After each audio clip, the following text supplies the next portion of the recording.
Because Connor, it's tail time. Is it? Is it now? It's tail time. It's tail time.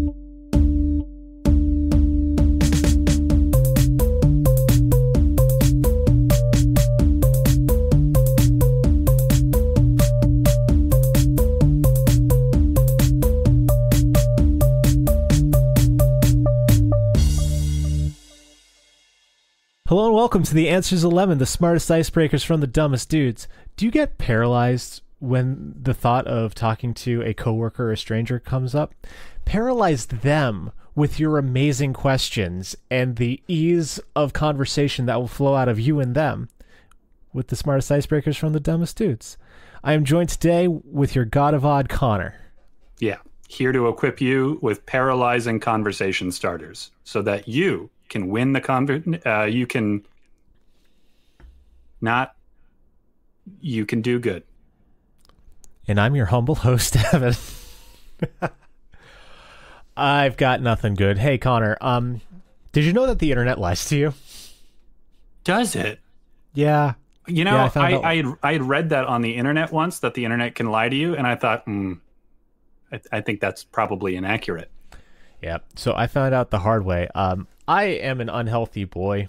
I try very hard to be healthier, and I realized with the type of person that I am in my penchant for sweets, I don't eat enough fruits and vegetables because they just go bad when I buy them. So I was like, all right, I'm going to try and figure out how to do a smoothie that satiates all of these things. Well, may I offer a suggestion? Yes, please. Be healthy in an unhealthy way. More jammy fruit, chocolates. Think more gummy bears. You know, find your fruits inside the candy. I like where your head's at, but my heart doesn't. And not my emotional heart, my real one that's clogging and dying actively. that pumping muscle in the center of your chest. Yep. It doesn't agree with the logic I'm putting forward. Doesn't do so good when there's so much sugars in it. Chocolate covered cherries. Yeah. Ooh, those are delicious though. I love them when it's Christmas time. That's what makes it so hard to be so healthy. Yeah, so the internet was like, oh yeah, just throw a little bit of spinach in your fruit smoothies and you won't taste it. You fucking taste it. You taste it so hard.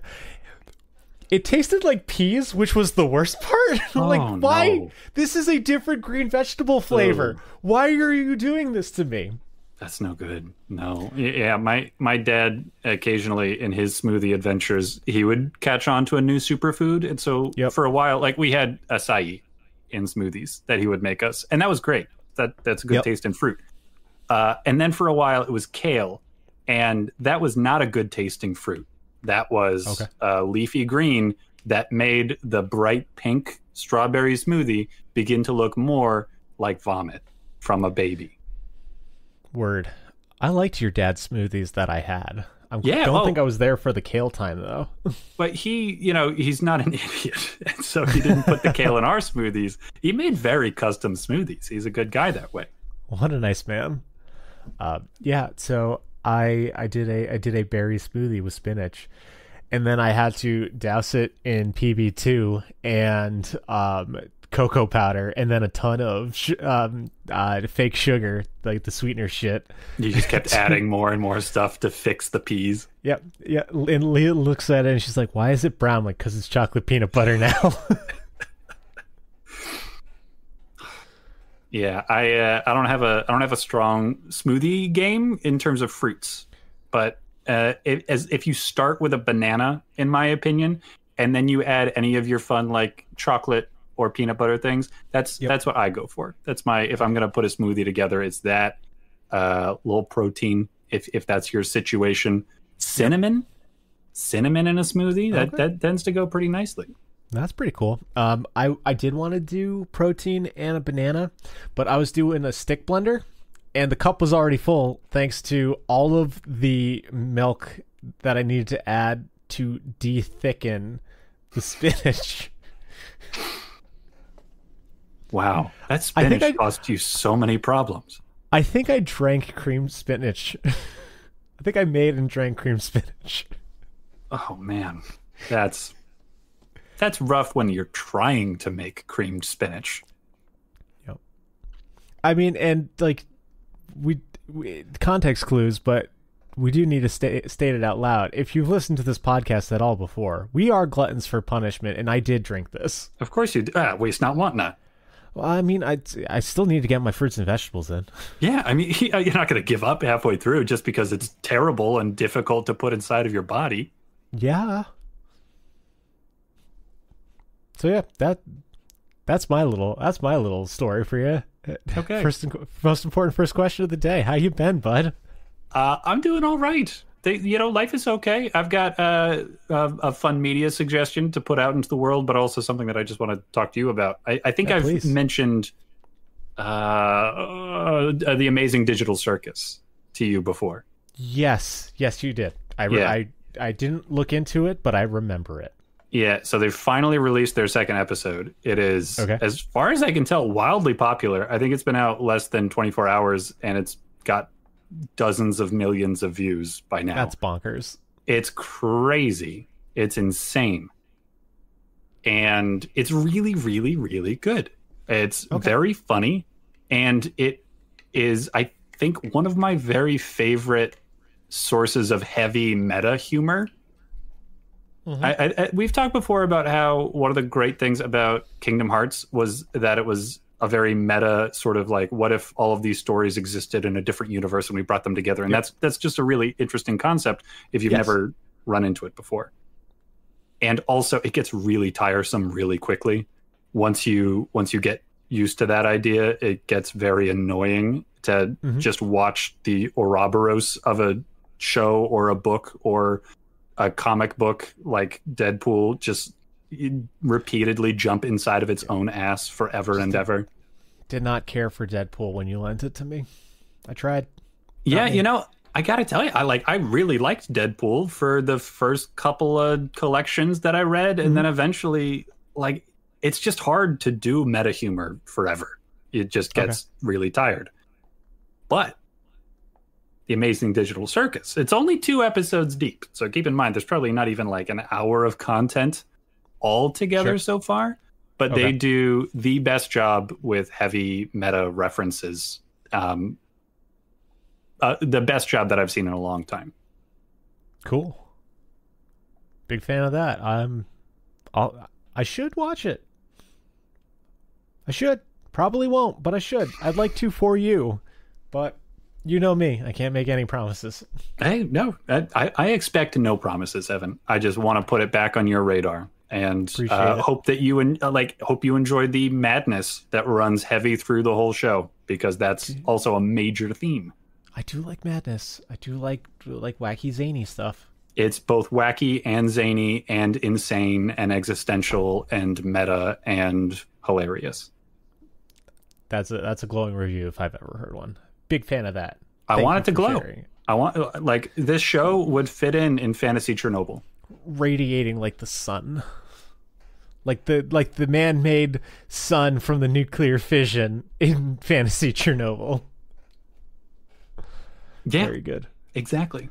And so that's really like enough to get me through the week right now. I've been waiting for that second episode for a long time. Glad it came out. Probably gonna watch it again a few more times.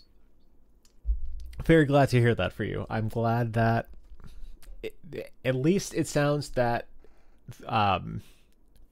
was Digital Fantasy Circus, was that the name? The Amazing Digital Circus. Amazing Digital Circus is enough to just turn your week into a net positive. I'm very glad to hear that. That's awesome. Yeah, and it's nice to see. I'm pretty sure it's entirely independent, this animation studio, and it's cool to see them succeeding with their very unusual, really outside of left field. Is it for children? No, but it's also not for adults. But it's hard. Yep. Yeah, like it just doesn't fit into a lot of traditional molds, and it's nice to see them getting to use that freedom to write the stories they want to and do it really, really well. That's awesome. Good for them. That's really cool. I love that kind of stuff. Yeah. Excuse me. So I guess in a similar vein, my time since we've spoken last has been pretty all right, and that's because Leah and I are also watching TV, specifically the Australian kids show Bluey. Oh, I've speaking of things that you find on the internet, I've caught the Bluey controversy. I don't know if you're aware of it. Go into it, less spoilers, and I'll let you know. Okay, so there is an episode with a heavy pregnancy theme.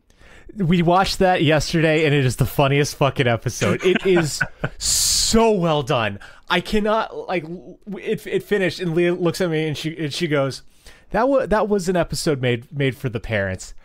It is so good. It was so funny. It was heartfelt. It was grand. Highly recommend it. You know, it's weird. In some ways, it seems like too wholesome for you to, like, not the kind of wholesome that I would reckon you generally would glom onto. I know that you find that, like, one of the things we both really love about Mob Psycho 100 is how wholesome the bodybuilding club is, without a doubt. And so I know you enjoy that generally. I don't see you enjoying that in the context of children in any way, and I think that speaks to something special about Bluey. Bluey is so well written. Because like one of the jokes that happens in that episode is like Bluey screams like, "We gotta deliver the baby," and the pregnant character goes, "Well, aren't you the midwife?" To which she replies, "No, I'm the friend." Because like it was such a good little sting because it diverted your expectations but stayed totally in tune with the logic that is kid logic, because as an adult that doesn't make any fucking sense, but that's exactly how kids play. And it does a really good job of getting that like whimsy of childhood, but also like as a 30-year-old man, Bandit, the dad, is my favorite character because like it like just watching it's like, oh, if I ever were to have wanted kids and be a dad, I could see myself as a Bandit. You would want to be that kind of dad. Because he cares, he tries, but he's also fucking stupid because he's a man. But it's just, it's really wholesome. It doesn't beat you over the head with the very clear, distinct morals of the episodes. And shit's just funny. Like, it does a lot of good humor. It's a very well done show. And like, especially in later seasons, they dip into their animation budget and get a little weird, which is my favorite thing that cartoons can do. Because I love when different styles and shit happens. Oh, then I can't wait to hear how you feel about the Spy Family movie when you finally get to it. God, because they do some interesting things with the animation. I will say no more than that, but I will tell you that you will enjoy it. God, you watched it. You watched the dub, right? Of course. Yeah. Yeah. Like I'm torn, which maybe I'll do both, but like I still love the trailer with just English Anya. I'll see you in hell. Damn, they got away. Now that I think about it, yeah, the fact that you enjoy Spy Family tells me that, yeah, some of that wholesome child family vibes is up your alley. Dude, like one of my favorite animes of all time is Kaguya-sama Love is War, and that show is also wholesome as fuck. Yeah. Oh, so good. Anyway, that's our roundup of media suggestions to start the podcast off. Go watch well-written friendship shows. Feel a little less lonely in the world. Yep. Oh man. But yeah, the other good thing about Bluey is the episodes are 7 minutes long, so perfectly snackable. Nice. Don't need to get too invested, and then you're invested 4 episodes later anyway. Want to get into it? Because I want to get into it. Let's get into it, man. What do you got for me? What is number 23? Ooh, another old one.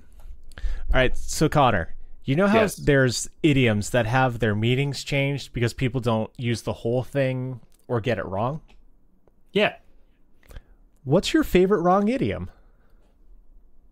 Okay, so you're talking about the sort of blood is thicker than water, and then the rest of that, like the second half that isn't as commonly attached. It's blood is thicker than water. but it's help me, Evan, help me. This is my answer. It can't be because I don't remember it all that well. It's blood of the covenant is thicker than water of the womb. Yes. Yeah, that's so right. It is often used. So blood is thicker than water, meaning like, oh, family is what you should, like be devoting yourself to and like prioritize. Whereas the actual one is like, no, your found families, like your covenants, like your chosen friendships, are more valuable than just being born to a family. Like, if your family is shit to you, why should you prioritize them over your friends who love you? That kind of thing. Yeah. My favorite, I think, is curiosity killed the cat, but satisfaction brought it back. Now, why is that? Well, because curiosity very much does kill cats. In the metaphorical sense, I think, is mostly where I want to hold on to that. Yeah. I don't want to I feel contemplate. Like animals out in nature, like as part of the food chain, which we are so fortunate to have removed ourselves from. I feel like any kind of curiosity is that kind of like big risk, big reward kind of thing. Yeah. And so my concern about a lot of these idioms is that it's stuff that people just made up and said. Nobody ever talks about the second half of this idiom, and it's actually, there is no second half. You're just making things up.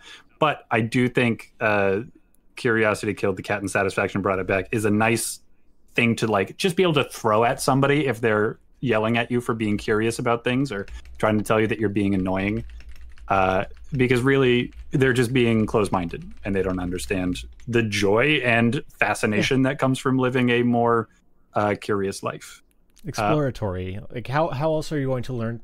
How are you going to find your new favorite Asian dish if you're just going to get General Tso's every time? That's right. Try something new. The worst thing that can happen, barring any fucking like allergies that, because food allergies suck. They do. But I'm fortunate not to have those. So like the worst thing that can happen for me is I don't enjoy my meal. Well, good thing that I had 2 others that day and a fucking lifetime worth of them ahead of me. That's right. That's right. And so I see there being a lot of truth in that saying because, like sometimes curiosity does not pay off. But I think on an individual basis, it's really, really important to be curious. And also, like one of the major strengths of humanity altogether is our curiosity. We'd still be we'd be a lot less advanced as a species if we weren't curious. If we were just satisfied with whatever was barely sustainable, we just wouldn't advance.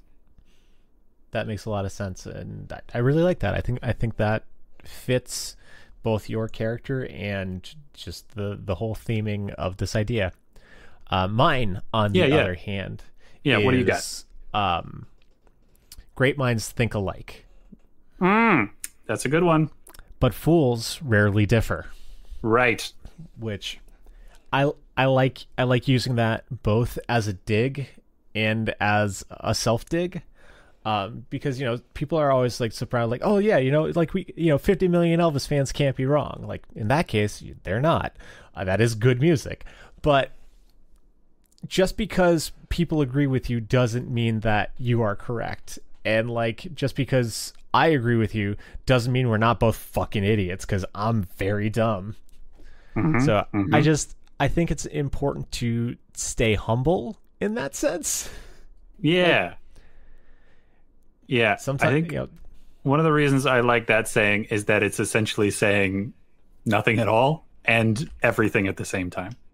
Like when you say great minds think alike, but fools rarely differ, it's like essentially saying if you agree with somebody, it doesn't mean anything at all in particular, really. Maybe you're really smart. Maybe you're an absolute fool. Who knows? Yeah. Just keep going. Yeah. Just keep... You don't need to bask in the moment or be upset about it. Just keep going. Yep. I don't know. I've been using that one since elementary school. Really? Because my mom taught it to me. Because I think I said it to her once, and she goes, "But fools rarely differ." I'm like, "What is that?"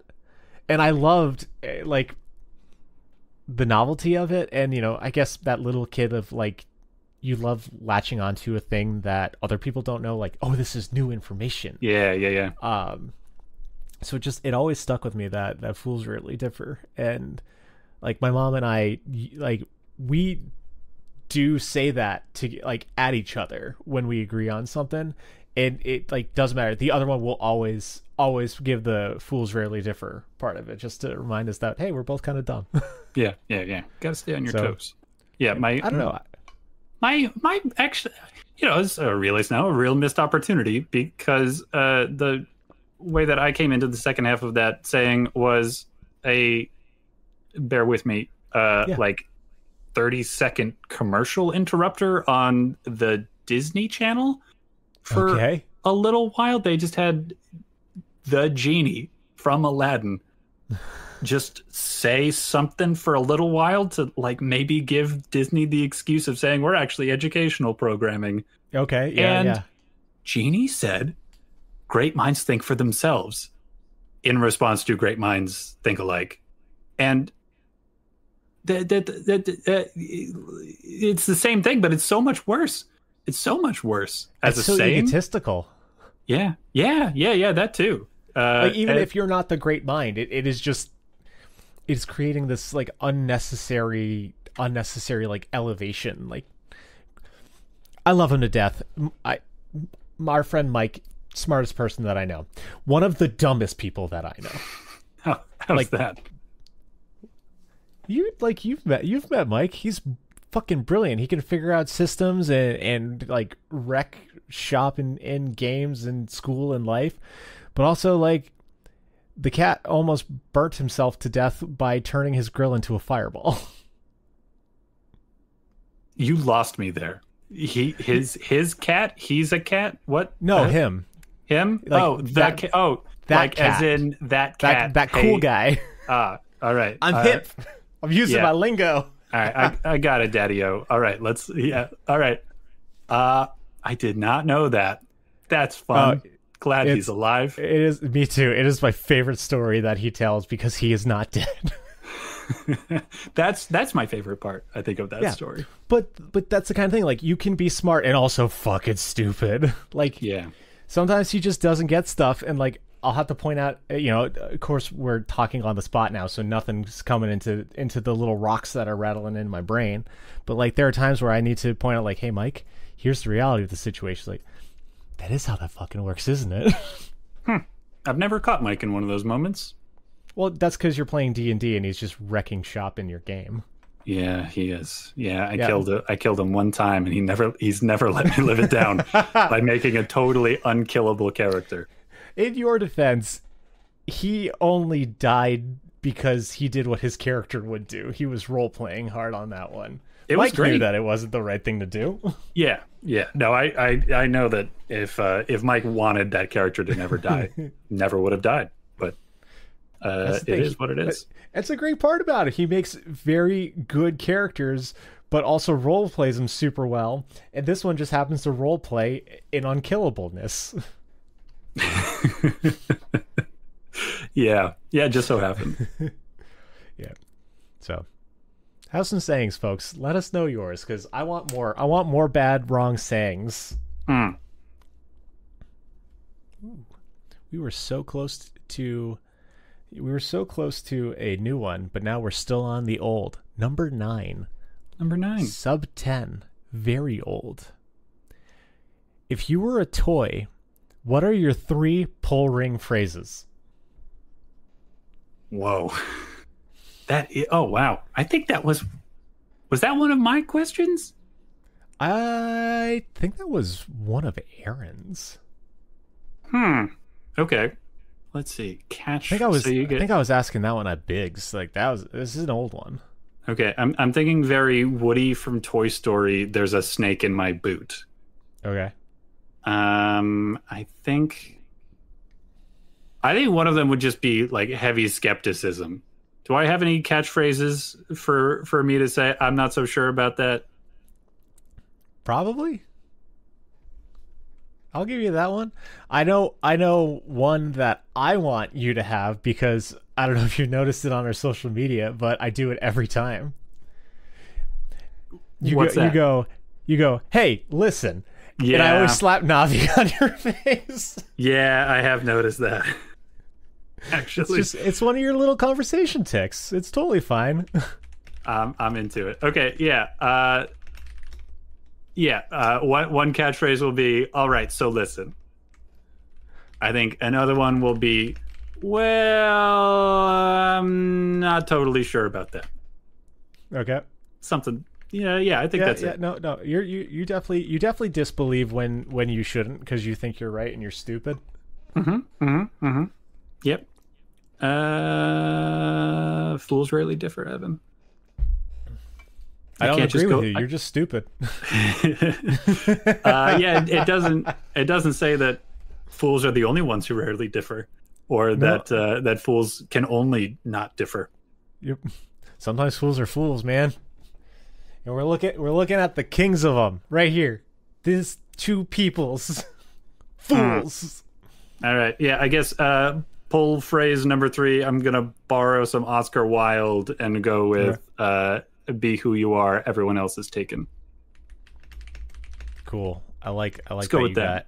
Got a little deep there on the end. Feeling. Are you well versed in Wilde? Do you like read classic literature and shit? Not a lot of classic literature, and I haven't read Oscar Wilde in quite a long time. But I did go through a phase where I read quite a few of his plays and short stories. He's got a lot of poems too. I've never really dipped into that section, but I'm illiterate. Yeah, no. Portrait of Dorian Gray, very good. It's really strong. His plays are also hilarious. They really hold up in a modern sense. Okay. Highly recommend them if you get a chance for the importance of being earnest. Yeah, if I can find it on audiobook. All right, what about you? Yeah, what are you leaning for if you've got 3 catchphrases? Before we go into me, I do like that this is the movie tie-in toy of you, because I've never heard you quote anything before. No, not big quoter. No, but you have to have it in your 3 thing, because this is movie Connor. This is the one part in season 2 where it's it was part of his character development, so it's got to be there in the movie. The people really liked it. Yep. That's the one you're known for. Man, I said that literally once. Yeah, it's not. Oh, well. It's really not like me, but now you're going to say it the toys practically infinite amount of times. Yep. So the people who really know. What are mine? Okay. My first one is definitely, oh man, I don't want to go to work today. Yeah, that's good. That's solid. And it's definitely that sleepy, slurred tone, because I'm waking up I don't want to go to work. I like. I could see that working really well for a gecko style of you just have to say something every now and then, and that's one. Did you play Gex? Did you play Gex as a kid? I never played Gex, but I've seen the internet complain a lot about it and use it as the classic example of quips in video games don't work. I have 2 Gex games. I played multiple Gexes as a kid. And boy, that gecko did not shut up. Because Connor, it's tail time. Is it now? It's tail time. It's tail time. Yeah. One of those things I just wouldn't wish on my worst enemies. I can't remember, but they had for the 3rd Gex, I think it was Deep Cover Gecko was the name of the game. And the thrust of it was you needed to save your girlfriend who was captured by, I think, the big bad of the game. And she is a human lady. Oh. And I can't remember whence she came. It's said on the back. I want to say it was Baywatch, but part of me thinks that it was Playboy. Okay, hang on. What's the scale of Gex the gecko? Is Gex the gecko a human-sized gecko? Child-sized human gecko. Way too big for a lizard. but not the size of a full-grown adult. But not like 5'8". Okay. All right. Questions continue. He was an actor in the video games? No. He was the gecko. His girlfriend was Human Lady. Okay, and his girlfriend is Human Lady. Agent Extra. From comically her name explicit. Her name in the game was Agent Extra, portrayed by Marlies and Andrada. Okay, and so the video games are a movie inside the video games? No, she would be like, Gex, you need to save me, and she like showed up on like the Spy TV screen. And she was Skylar Sky Bergman on Baywatch. There you go. In real life. Okay. So, Baywatch lady dated Gex in Gex video game. How about that? So. Weird. How did we get on Gex? Catchphrases. Refocusing. You don't want to go to work today. You got two more pulls. Two more pulls. Okay. My second one is I don't want to go to bed. No. Dare I ask, Evan? Is your third phrase also going to be something that you don't want to? No, it's not. I have had that one. I have had that one known. Can the third one just be you screaming? It is. Yes. Yeah. No, the third one is definitely just not perfect. Just got to get it out. Just using my canonical license to scream. And do you think if you had a pull tab, Evan, with the string in the back, would it give you any of the same satisfaction to just like over and over again? I don't want to go to work. I don't want to go to bed. I don't want to go to work.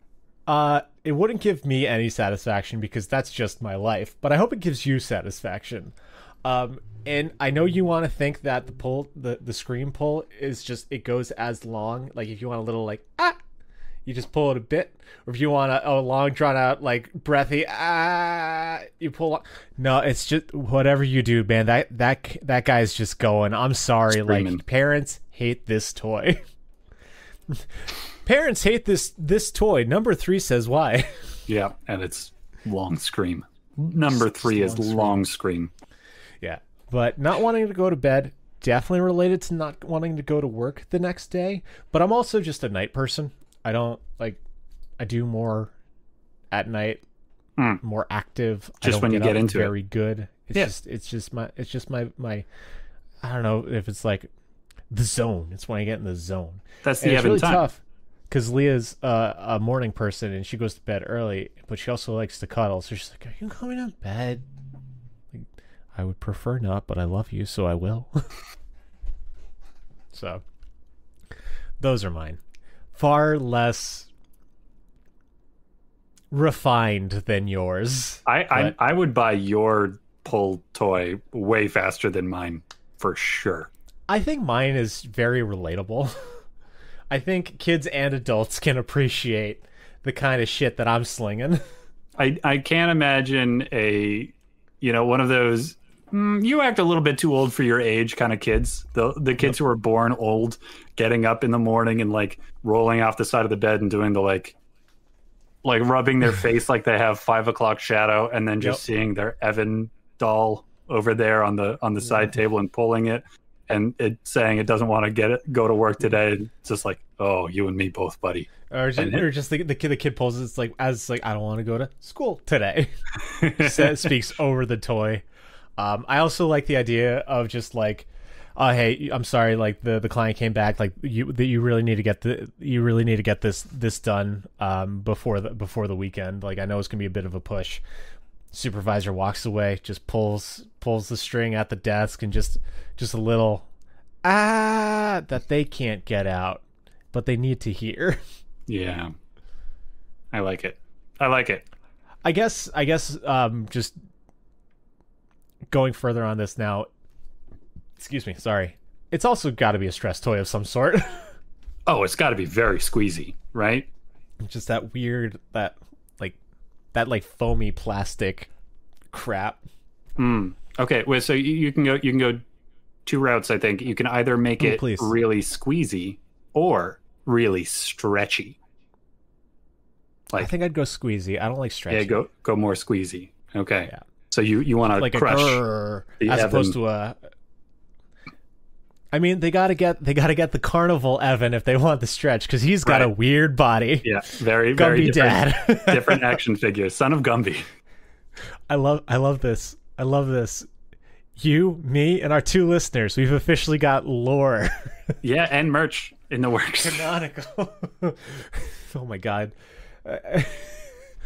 If we ever get popular enough, I will never put out this toy. Fuck that. That does not need to happen.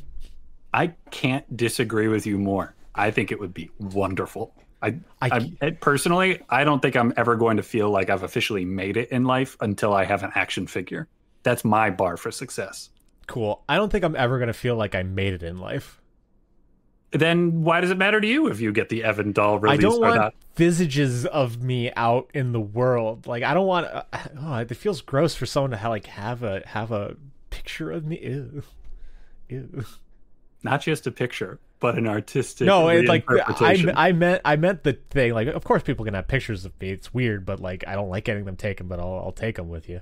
But a little like a little Evan buddy. Fuck that. No, thank you. Oh my god. It does. Oh my god, I'm feeling the bugs crawl up my spine right now, Connor. Yeah. There's a whole series of Twilight Zones that you could fall into if you release a doll of yourself into the world. Yeah. And I'm number 69. Number 69. We did it. Yes. Law of large numbers. We finally made it. We made it with the funny number. Yes.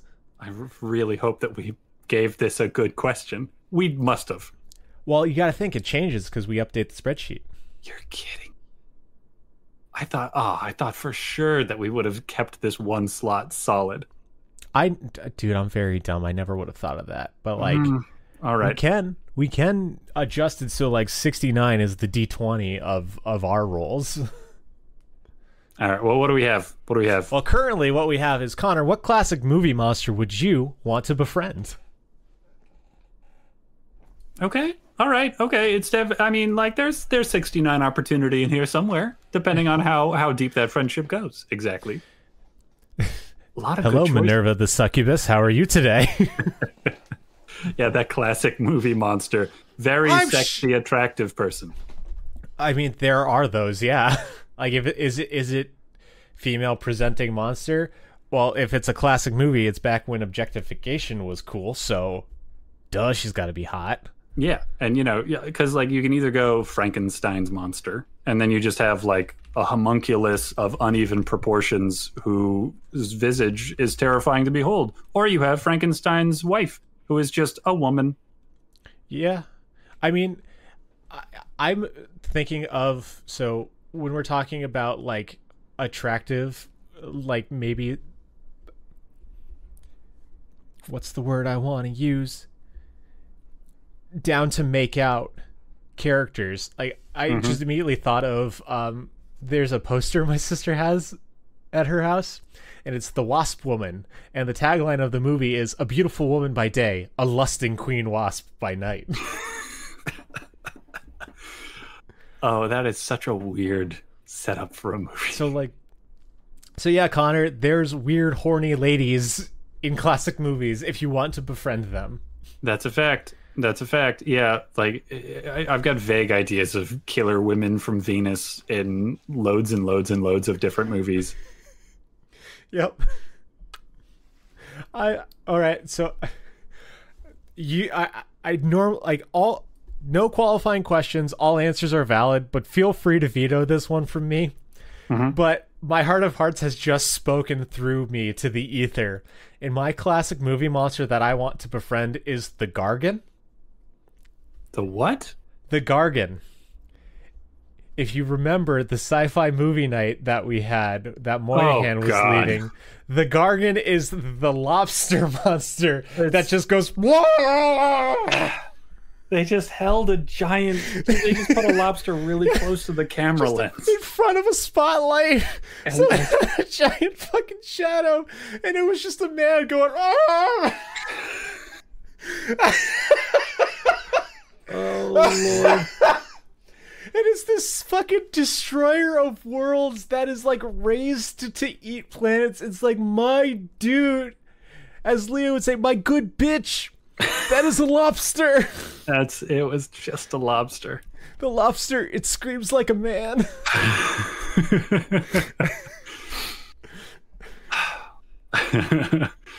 All right. If I could, the Gargan is a very good answer. I don't know what you would do with Gargan friendship, but once you have it, it determines the course of your life. It has to. Like, I get to visit and destroy other planets. If we're friends, that guy ain't eating me. And like, right. I can probably ride upon its carapace as it strikes fear into the lands. It has locomotion to spare. Of course you can ride the Gargan if you're friendly. And we can just scream. And you get to scream together. Like men. Like men. Yeah, I haven't seen many classic movies with monsters in it. And like, the Gargan has left a strong impression on my heart. Yeah, I'm probably the one who thinks of that monster the most out of our friend group. I have not even, the Gargan has not entered my mind for months and months. The amount since we watched that movie, minus a week, I would say. Yeah. Do you remember the name of the movie? Oh heavens, no. No. I remember that lady who died because she was a little frisky. Yeah, that's the number one thing you don't want to be if you want to survive an old sci-fi B movie is horny. Yeah. Oh man. All right, furiously. Because I remember because that movie was like all the night scenes were shot during day. It was great. Oh, what? Yeah, what is it? Yep. Teenagers from Outer Space, a movie circa 1959. Friends, to listeners, if you want a good bad time, get some friends, get some drinks, and watch this crappy movie. It's a hoot. It's really good. I also highly recommend it. Get ready to pause and laugh with your friends. Like, this isn't like, don't go in there expecting to enjoy or understand the plot. Just ride with it. It's an incredible artifact. It belongs in a museum. Gargan scream alone. Followed by the lady who was sure of herself and had a lot of like presence. She was dope, and then she had to get turned into bones. Yeah. Sometimes that happens, especially when there's a Gargan about. As of May 2024, streaming for free on Tubi. There you go. Might be able to find it on YouTube like we did. Yeah, it's probably for free on YouTube. Go watch on YouTube. Yeah. Connor, what movie monster are you befriending? Are you rolling up? Are we rolling down Sunset Boulevard with our Gargans? I feel the Gargan is kind of a high maintenance friend. I think the Gargan would require a lot of attention, and you have to go to a lot of planets. I want a classic movie monster that I can just kind of visit or summon from time to time. Okay. And so I'm kind of like, I was sort of thinking maybe a nice Godzilla kind of friend would be good, but I just think I would have too much trouble feeling like I'm supposed to be the character in the kaiju movie who can convince the kaiju not to kill everybody, and I don't want to be in that position, and I don't want to limit Godzilla. I don't want to try to tell Godzilla not to be true to itself. As Leah told me yesterday, it's best to have friends who push you to be your best self. That's right. And I just can't do that for Godzilla, because Godzilla at its best is destroying large cities. Yeah. And we're just going to fight. Saving us from Mothra. What I'm going to go with instead is the Kraken, a famously summonable horror movie monster. because I won't feel the same kind of pressure. Because I feel like no one really believes the Kraken exists. You know, even when there are ships that mysteriously go sinking, like there's a lot of plausible deniability in sea monster attacks. Okay. And I feel like I could just go kick it with the Kraken from time to time and, you know, spend some time underwater, get some scuba gear, cool. see the amazing underwater sights. It sounds like a good time. Like the idea of it just like holding you in one of its tentacles as y'all just like surf the ocean blue. Like you don't have to worry about any capsizing with torrential storms. This guy lives in torrential storms. Like that's right. He's got you protected, looking out for you. Yeah, we could ride the world like tidal pools together and check out some of those creepy crazy fish deep below. The weird ones. Yeah. I would need a little bit of additional equipment, but that would be a lot of fun. I also like that, like, if you can do some weird voodoo stuff, you can just summon the Seattle Kraken and just have beers with professional hockey players. If depending on maybe I get the side benefit of also being able to summon Kraken players. I just get like all of the Krakens all together. I can summon the Kraken, or I can summon the Kraken. Yeah, that might be the downfall. The one downside of having the Gargan as a friend is it's an incredibly specific monster. Yep, that's fair. I now like that, like you're showing the Kraken part of your world and that y'all go to a Kraken game and it's just you and a giant sea monster like taking up the entire like nosebleed bleacher section.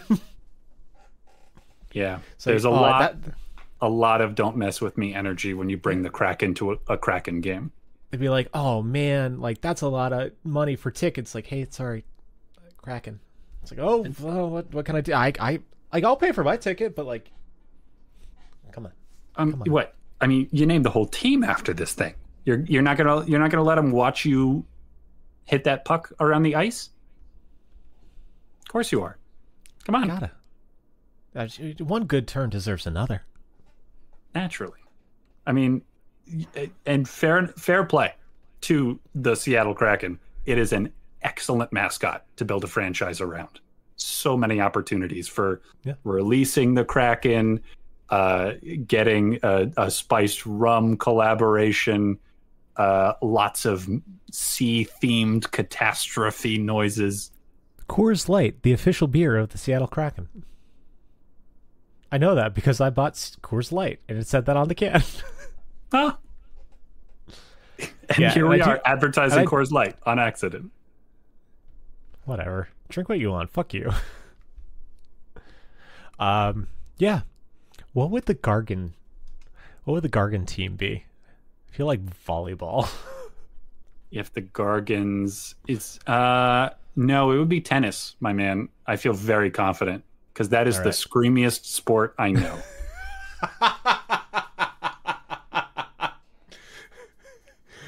Hoot! Ah! Hoot!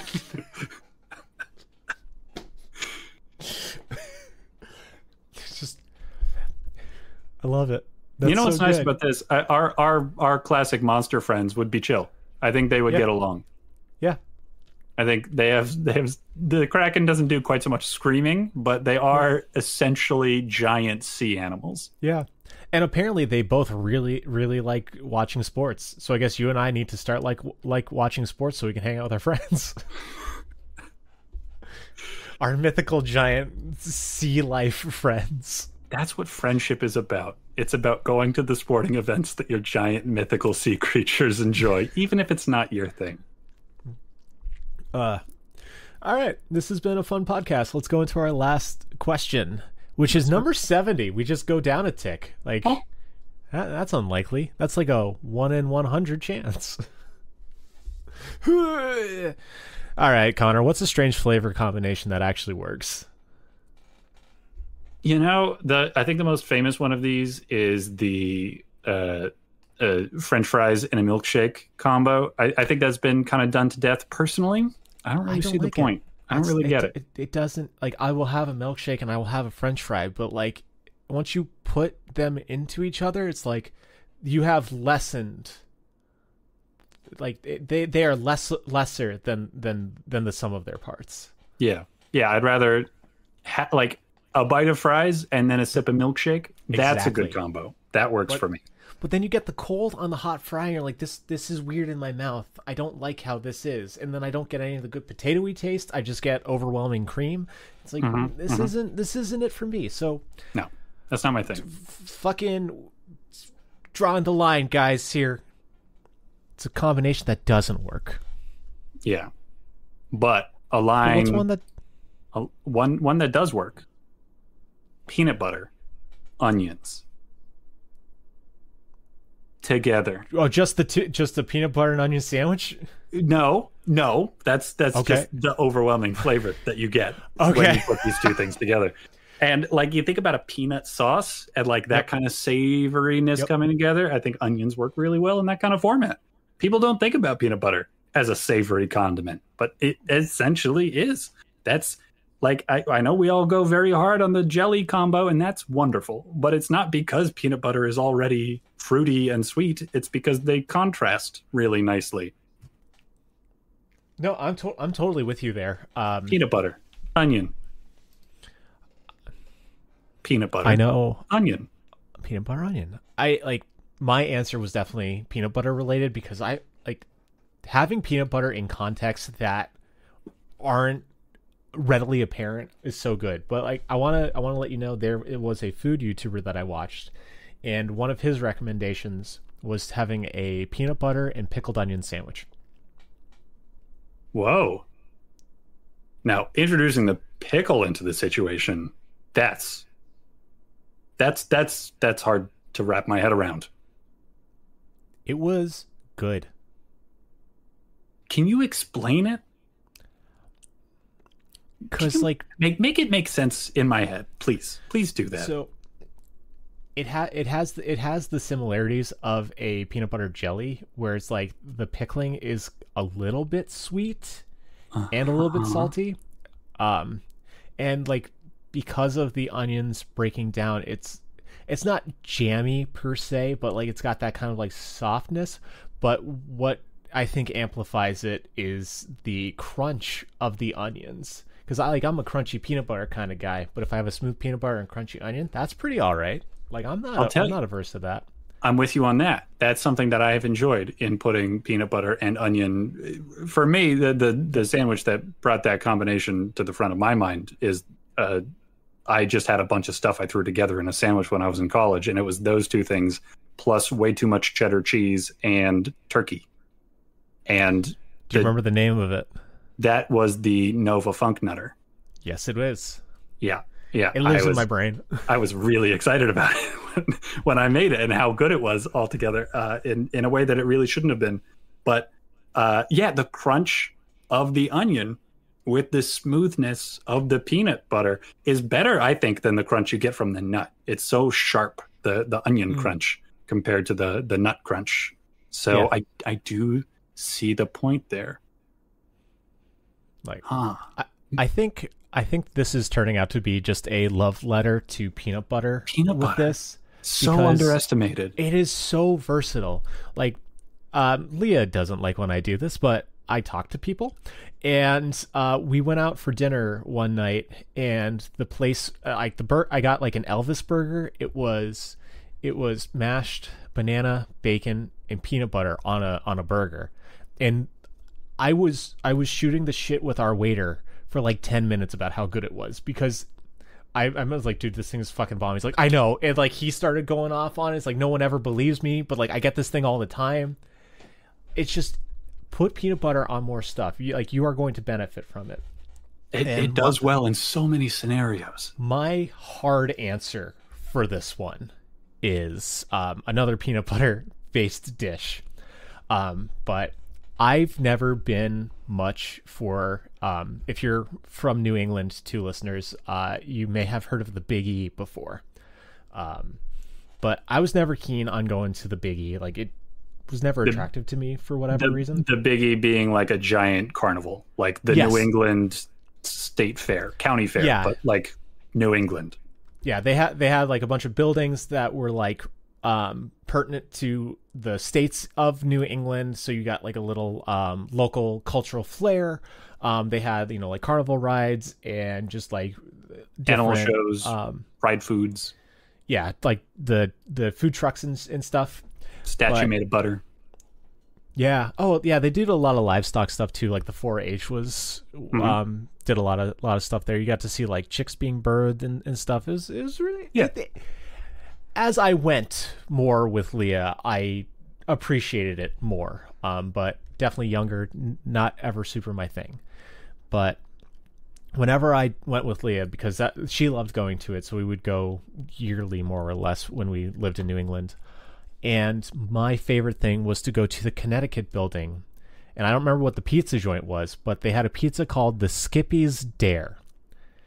And it was one of those things where I looked and I said, that's fucking weird. I'm going to try it. I took one bite, like, this is incredible. Like, thinking about I should probably try to make it at home again because I can. So it is a pizza with a base of peanut butter. Instead of sauce. Base of peanut butter. Okay. Provolone cheese, bacon on top. Oh, that sounds really good. It is incredible.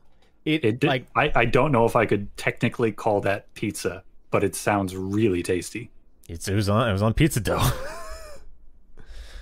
Hey, you can have a white pizza with a garlic sauce base. Why can't you have a PB pizza with peanut butter base?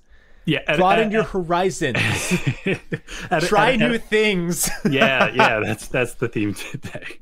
Here's the thing, appreciate things for what they are, because a deep dish pizza doesn't adhere to the like pizza. It's still a good casserole.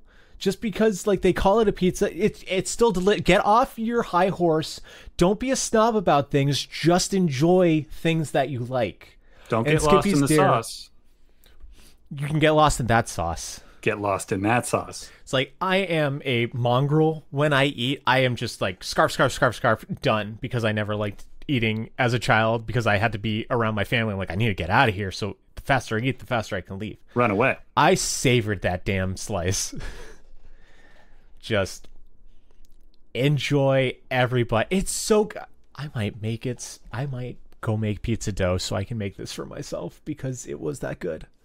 I have a hankering, man. This is leaving me really in the mood for peanut butter.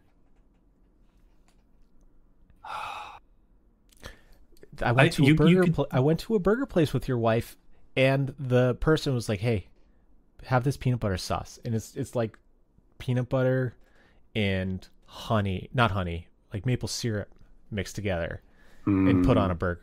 That's pretty tight, especially when you hit it with a bunch of sriracha. It was delicious.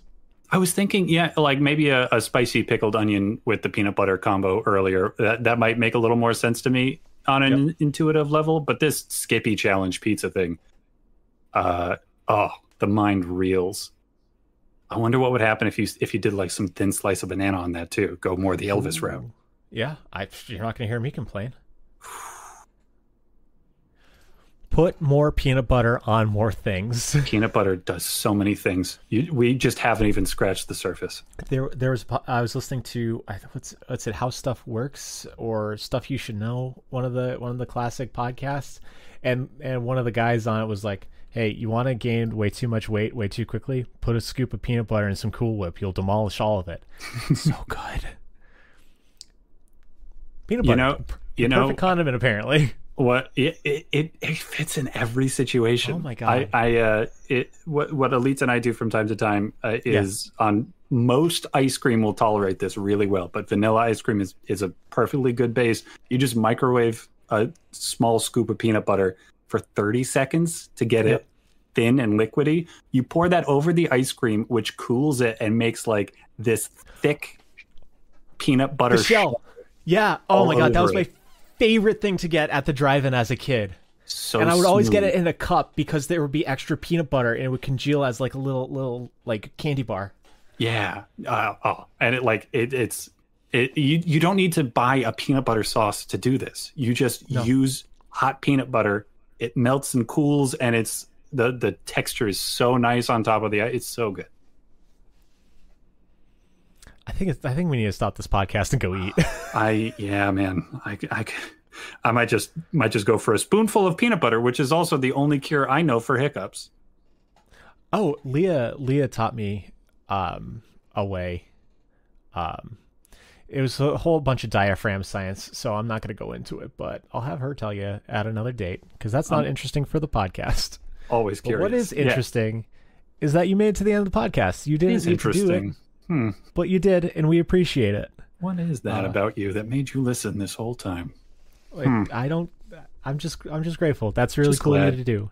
If you want to help us out, spread the word, do a review. I don't know, whatever. Can't control you. If you want to get your own questions asked and answered by your God of Odd, you can hit us up with an email at lemonanswers@gmail.com. That is lemonanswers@gmail.com. If you want to get parasocial with us, we're on all of the social medias at The Answer is a Lemon. Reach out. Send us questions. Send us answers. We want to know. Oh, dude, please send us answers. We want your answers. So fucking curious. Love this stuff. But either way, be well. Love you. Bye.